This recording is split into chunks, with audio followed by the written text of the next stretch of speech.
এই তীব্র গরমে ঢাকার ভিতরে একটি শান্তি ফিরে এলো। সারাদিনের যে রৌদ্রের যে তাপ সেটাকে নিয়ন্ত্রণ করে ফেললো মুহূর্তের মধ্যে। হ্যালো ভিউয়ার্স, আসসালামু আলাইকুম। দেশ ও দেশের বাইরে থেকে যে যেখান থেকে দেখছেন সকলের প্রতি রইল আমার সালাম, হাজারো লাল গোলাপের শুভেচ্ছা।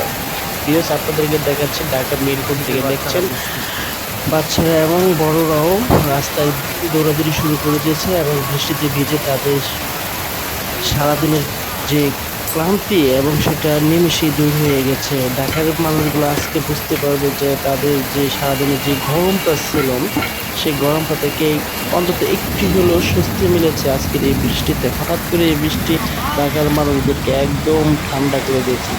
বেশ, আপনারা দেখছেন ঢাকার মিরপুর থেকে আমি আপনাদেরকে দেখাচ্ছি। দেখছেন সামনে একজন আষাঢ়ি বিক্রি করতেছে। হ্যাঁ, দেখেন এটা যখন খুব প্রচন্ড গরম ছিল খুব সেল হয়েছে, এখন একটু কমে যাবে। যাই হোক, আমার ভিডিও সবাই লাইক করবেন, কমেন্ট করবেন, শেয়ার করবেন।